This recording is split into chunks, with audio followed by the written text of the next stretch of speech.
Hey guys, so I'm cleaning up after my part-time Arborist Academy class here, and I wanted to show you a pretty cool little trick I use for keeping track of all the extra slack on my lanyard.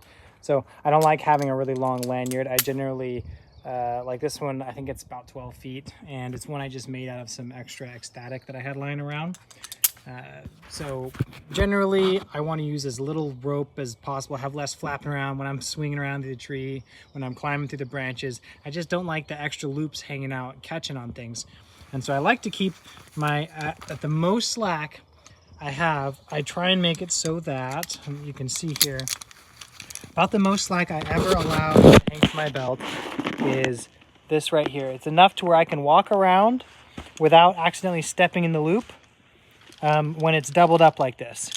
So that's the most slack I ever leave hanging out of my rope unless I really need it in the moment. Now, what I do with that extra bit, because that's really only about 6 feet or so of slack, and that'll only get me around like a 2-foot diameter tree, and I'm always in trees bigger than that.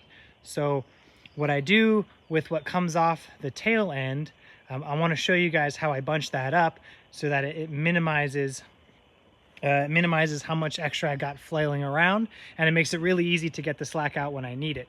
So I'm going to show you guys that real quick here too. So if you look down here at my side D, so I always climb with my lanyard down here on my lower Ds. No matter which saddle I've got, I usually climb on a tree rex, but this is my old tree motion, same thing. I like to keep my lanyard attached on my lower D, and then you can see I've got the slack here. Coming out of the back of the slack, what I do, I'm going to show you, I'm taking it out. Right now I've got it daisy chained so that all I got to do is pull on it, and now I've got all the slack I could need.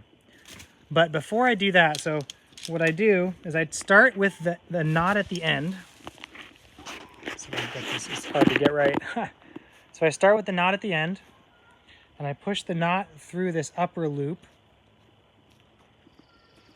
right?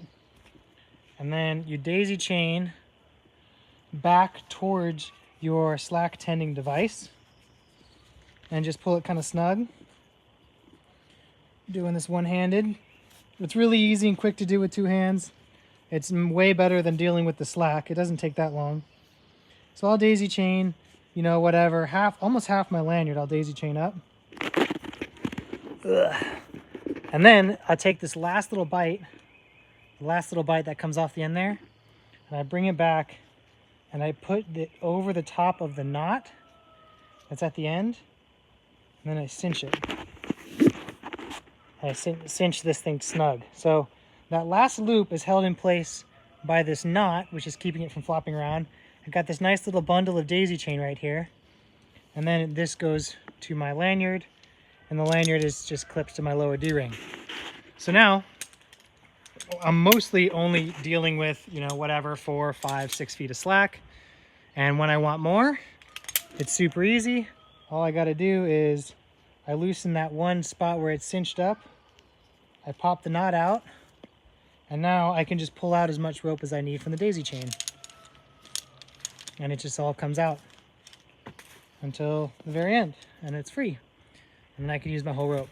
So, if you climb around with a bunch of slack hanging out, you don't have to. It'll save you from getting snagged on a swing or getting caught when you're going through. So hopefully you find that helpful, and I'll catch you guys next time.